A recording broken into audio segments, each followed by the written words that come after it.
Hey, what's going on, guys? So down here in beautiful South Florida, sun is out, palm trees, no racing, everything's canceled. So one way that we posted that we're going to stay on top of our training, just so we're ready when things come to fruition. I don't really see a reason to go back to base if you can safely train by yourself, being socially responsible.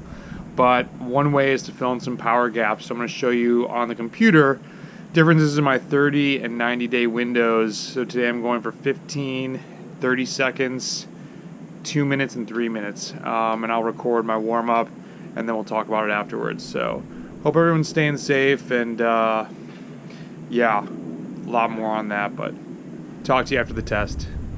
Hey, what's up, everybody? This is Brendan with Evoke Bike. So today I just want to talk about how to test, when to test, I guess why to test, as I was going into my taper for Joe Martin, which obviously is no longer right now, but just highlighting some of the things as an all-arounder, why I decided to do these tests and what I'm doing the rest of this week.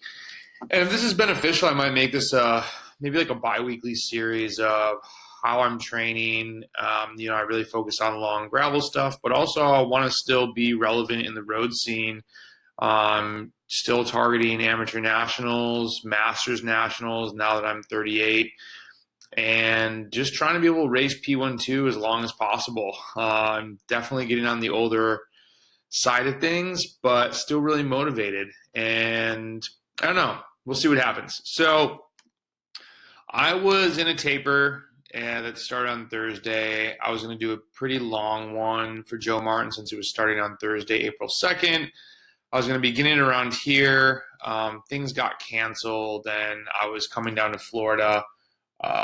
So I ended up just shifting into a rest week. I had done a bunch of max aerobic and a couple big weeks, 19 hours, 19 hours. You can see more max aerobic there. I did that was a hard Grand Fondo. What up, Jack White? And so, yeah, a bunch of 20-hour weeks. And anyways, shifting to rest week. And then I like to do a power test for anaerobic efforts before, usually on that Friday. I didn't sleep well. I've been having a couple issues. I think I got worked out. Just been waking up at like 2:33 and like ready to go and waking up. But getting away from that, which is good. I think as I had lost a little bit of weight for Joe Martin, it was maybe just a little bit too much. I wasn't really cutting much, just getting really lean, and I think it was just affecting my sleep. It was kind of weird, but that's all stabilized. So I decided I'm going to do it on Saturday. So how do you pick the efforts that you go for? And that's what I just want to talk about. So number one, why to test? You want to get a litmus of where you're at, right? So you can test versus your theoretical self off your PD curve. You can test versus your theoretical opponents in your category to see, like, are you in the range of watts, or like, maybe you're a cat 3 for 10 minutes and beyond, but you have like no sprint. So you know that if you get in a break, you're probably still not going to win. And like, you need to know that about yourself so that then you can say, crap, I'm in a group of 8 people. Chances are one of these people is going to out sprint me. Don't go race for 8th. Play the chess match and figure out how you can win. Maybe you have, some 5-minute power that's better than what these other guys have, or the psychology of things, like learn the craft of when to attack, when to use the watts. My watts per kilogram, I'm not a amazing, crazy Cat 1 athlete. I'm a good athlete, but I think it's more the craft that has allowed me to be successful and, race hard with teammates that have given up their chance of winning to help me win. And so there's a lot of ways to think about this, so that's why you would test. When would you test? So shorter duration, things under 5 minutes are going to be feasible after a rest week. It's going to hurt more, but your watts are going to be better. And that goes along with why, they say taper longer for things like a prologue TT or a crit, where you need more anaerobic power. You want to be more rested. Whereas when you have a road race, probably a week-long taper is going to be enough because you need that fitness. You don't want to be too fresh, or longer efforts, and especially riding in the break, are going to be really difficult or more difficult. Granted, everyone's an individual, and you want to test and figure this out, but that's really a good rule of thumb. So I was going to test 15-second, 30-second, 2-minute, and 3-minute, and then also maybe do some repeats of 3 minutes. That ended up not happening because it got hot. I'm in Florida. Body was not used to that and got pretty wrecked. But how do you pick these? So I made this range the day before. This is what I was looking at the day before I went out. And while I could go off the power duration curve, which is going to have the model, so theoretically what I could do, I was thinking, let me look at this from a Joe Martin standpoint. I know that I'm going to win a stage. I shouldn't say no, I'm going to win a stage. I know that if I want to win a stage, it's got to be from a break. And it's got to be me riding with a few people most of the day, staying away, and having kick at the end. So I haven't done a ton of this short efforts, am I going to turn it into a drag race? Am I do a race winning move and maybe try and make like a 6-minute move away from people? Is it coming down to I'm not winning the sprint, but maybe I'm winning a 30-second drag race. So before I start working, if I was going to work repeatability for something like that or test repeatability, it's probably a little late for that, but you could test your max watts and see where you're at within the category. I'm hoping I'm a little bit better than a Cat 4 at that. Just haven't tested it. So you want to have fresh numbers, and hopefully I can pull out something better than this for 2 minutes.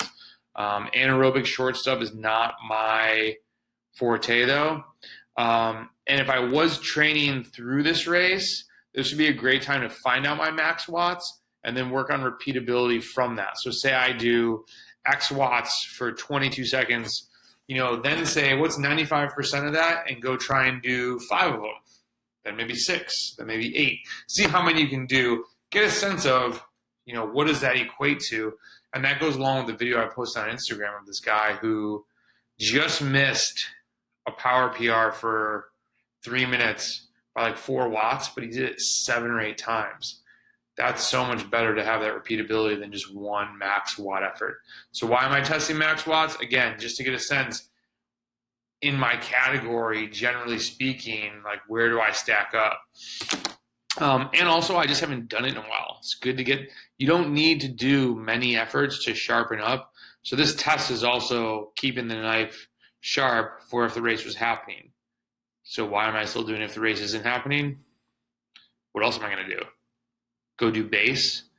And then if I go do base, after 10 to 14 days, you lose all the gains that you've been working on a VO2 max. I've been working the past 3.5, 4 weeks, which would be, I'd be reaping those rewards at Joe Martin. So to me, number one, I enjoy training. Number two, I still have time to train. So I'm going to keep moving forward. And it's not like training now is going to ruin me for later because you properly take rest and you can allow yourself to have a long season. Made a whole other post about training through coronavirus if you're interested in watching that. So let's see here. So I picked those numbers by that way. You could also use optimized intervals, which was, they picked, I said 15 seconds and 30. They said 11 and 30. And then they said a minute, but I think if you look at like the past, I don't have that range here anymore. I think they said 3 minutes at one point, or maybe that was the reason I picked that, and I'll go back to this. So I just look for dips, and I usually go on the longer end, and like 2 minutes, and then 3 minutes. So, spoiler alert, when we look, what we want to compare here is, this is what I saw the day before I went out. And then just looking at last week, this will have my test numbers in there. So my test numbers are yellow. I want to make sure I'm not going to beat every duration. Like, as you can see, I didn't go hard for really long. I want to look at those durations, 15 seconds, which surprised me that the sprints. So I actually just missed out by a watt. 30 seconds, I beat by 5 watts. Surprising because I have different bars on this new bike. I got a Specialized Venge from Moab, and they're just very like deep, and I don't know, just different than what I'm used to. So I got to get used to sprinting on those for sure. And for not having done the sprint work, to have a new best for past 90 days, I'm coming out of winter awesome. What I was really curious though, 2 minutes. I beat that by 17 watts. So it just puts me under like a Cat 1, the high end of that. And then 3 minutes I lost. I bested myself by 8 watts back in March. March 10th and March 27th, or February 27th. So, room to improve on there. And then when I look, let's say, I think the past 30 days is sometimes more beneficial to look at than past 90 is just very long. I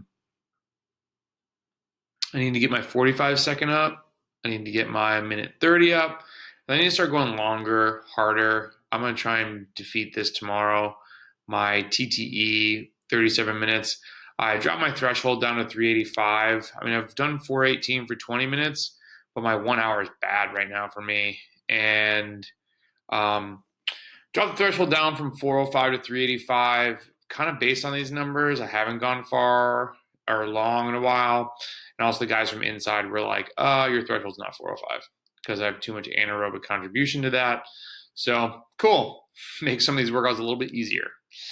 And so that's how to test. You can also use the power duration curve to compare yourself against your theoretical self, and they'll have similar recommendations: 45 seconds, a minute 30, then start going longer. So a lot of ways to always look at that. And let's jump into the video. And I include my warm-up here too, which you might like, and some beautiful footage from Florida. A1A riding is amazing. Let me know if this is helpful, and let me know if you have questions. Here we go. What's up, guys? Okay, so my warm-up, I cut out the beginning part, is 20 minutes or so of zone 2 riding, and then about 75% FTP. The meat of it is what I'm doing right now. Now, the top number of watts by those, it looks like there's little like hexagon cells behind them. That is current watts, and then below that is 3-second average, and below that's 30-second average. So I want to hold 90% of 385 for about 4 to 5 minutes. And again, this is a warm-up, so you're not trying to totally kill yourself, and you're literally warming up for the harder efforts later. So, sorry I'm moving the mic around here. I'm trying to get it adjusted. I'm in flat Florida, so going almost 30 miles an hour. Super fun place to ride, and it's gorgeous as we get more north from Fort Lauderdale. Just really a community of a lot of cyclists. This is now during social distancing, so unfortunately you will see some groups riding together, but I was solo. It's 86 degrees out, really hot for me for the early part of the season. And anyways, what I'm going to do is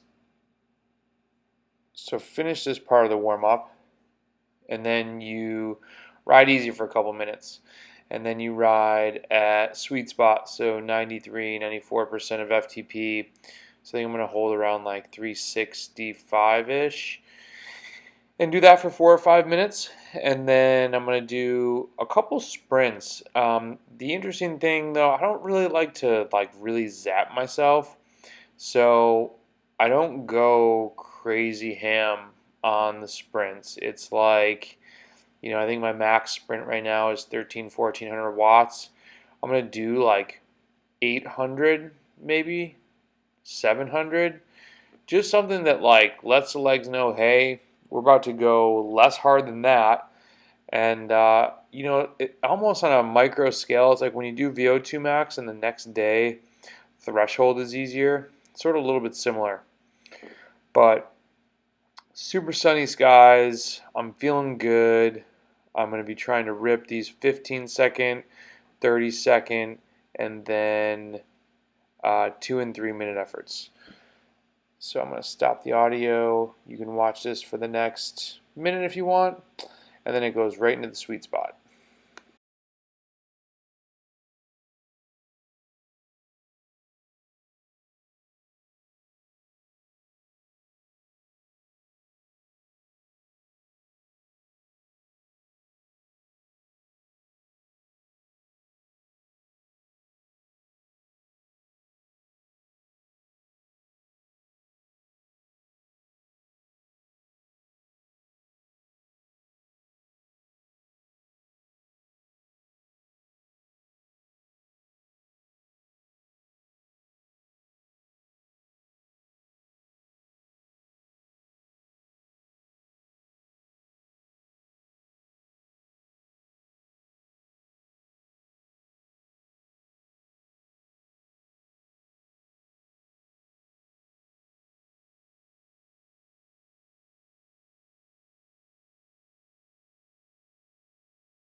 And this is the sweet spot portion of the video, of the warm-up, I should say.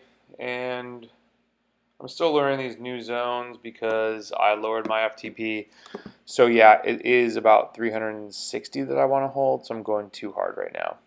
And if I looked back at what I did in the interval set, I'm probably going too hard, but I'm kind of warming up off of what I am used to. So dropping my FTP 20 watts, it obviously changes things, but I hang out with those guys in the moped a little bit later on. And I'm feeling good. I'm okay pushing it because I really want to be pushing over 500 for 2 to 3 minutes. So I want to make sure that my legs are ready to shred. So this is going to go on for about another 4 minutes or so. And then we will regroup and we'll do some testing. This part was really fun. So I totally kind of blow the warm up because I really want to ride with these guys. I mean, who doesn't want to go 33? Go faster.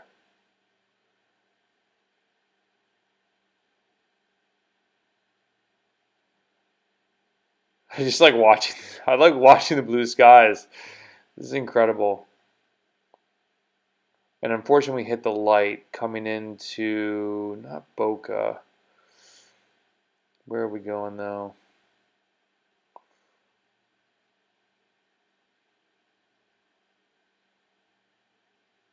Super fresh though, and I was like, okay, I'm gonna go around you guys. Bye. Here's where you don't want to get like all upset that you are screwing up your interval. Light just turned green. Just kidding. The reason I went through that is because that's the beach on the right, so no one's coming out of there because they're closed. But I probably shouldn't be doing that, so my bad. Um, taking quick breaks in like if you hit a stoplight and you have to stop, or you got to turn the corner, don't kill yourself. Get around the corner and just get back into it when you can. So I kind of get back on the gas here, and probably went a little too spiced during this portion, but it's all good. I'm gonna jump to the next part. See you in a minute.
Science and sport, advertisement. I've been starting to use caffeine gels, which have been super helpful. And then this part is where I try to crush it. So I'm going all out, spike the wattage. So yeah, I was above 900. That's just my leg opener. And then this one's going to be, I think, another one. And then we'll do the interval.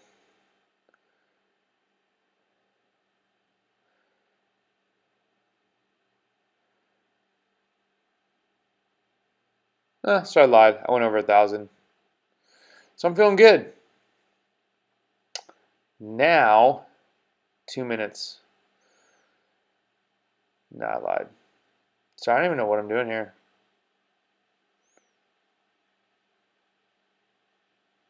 Oh, so one was, I'm dumb. Sorry, one was the 15-second, one was the 30-second. This must be the 30-second.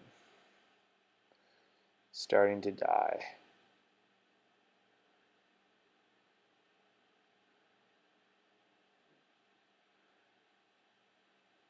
Wasn't horrible, wasn't great, but I beat my previous 90-day best, so I'm good with that. And then here's the 2 minute. I really want to make sure I got over 500. And pretty good wattage modulation. I'm staying above 6. Just curious how long I could hold that. That little surge maybe zapped me there, 670, because I came down afterwards. Heart rate's at 157. My heart rate stays pretty low, and luckily the temps dropped a little bit to 81. I'm almost halfway through, and I'm well over 500. I should look for the ticker for average lap watts to put up here, but 30-second average is 530. And I'll put in the blog. I think I ended up with 5. I can't remember, to be honest. So I'm starting to lose it here, and you just gotta grit your teeth. And I remember what Wally always used to tell me: it's only one more minute. It's only one more minute. And if you can break it down even less, I say 20 seconds, 20 seconds, 20 seconds, because you can sprint and forget about it for 10, and then it's really only 10 more. And a lot of these times, you just gotta play mind games with yourself. I mean, I'm dying right now, and just gotta get the watts back up, get out of the saddle, do whatever you can do, and just know that the pain will end. And even when you want to give up with 15 seconds to go, it's only 15 more seconds. And keeping the number up will help your average so much. You don't want to let it drop way off.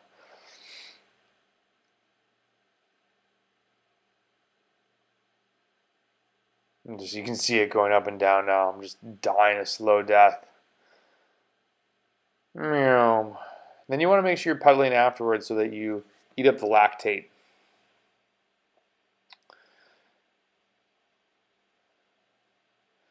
This one's a little bit longer.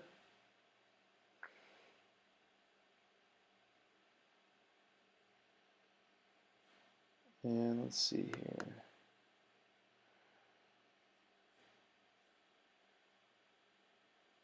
I'm going to look back and see what I had on these.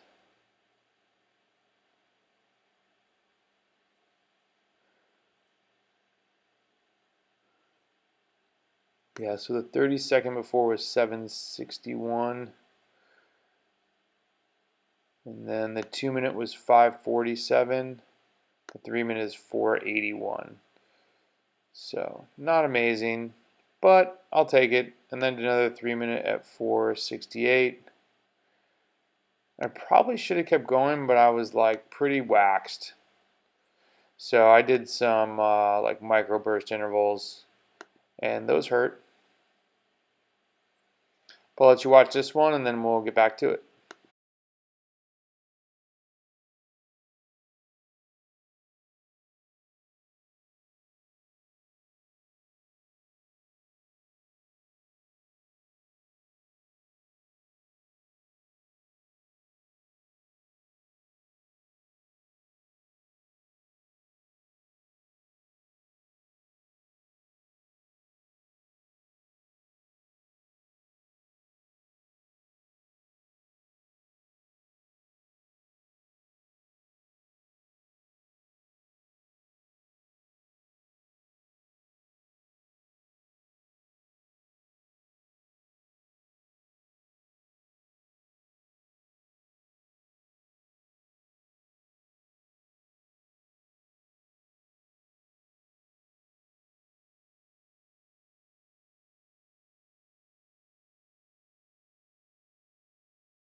So the next 30 seconds is I just think it's beautiful.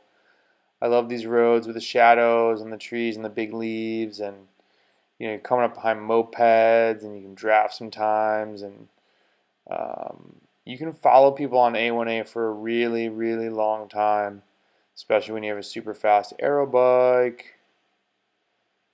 But this is just so awesome. I'm going zone 2 at 23, 24 miles an hour. How is that not incredible? I love it. And then this next portion is when you get a little bit more north. I'm going to have some other footage when I have the GoPro in my pocket and I can take it out and it's not mounted to the bike. Baller cribs, the water's on my right now. So enjoy that one if you like. I'm going to hop ahead a couple minutes.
Made it back.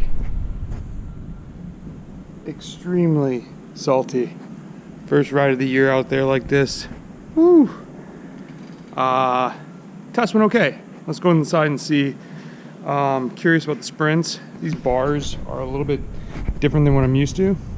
2 minute was good. 3 minute, I definitely did not beat before my 30 days. So, and then experimented with some different style VO2 max micro intervals. So I'll be curious to see if I had enough in the tank to make a difference with those. Whew, wrecked. And palm trees. Condo life in an elevator. Pretty sort of kind of wrecked, but that's okay. Let's go recover. Do it again tomorrow. Yeah.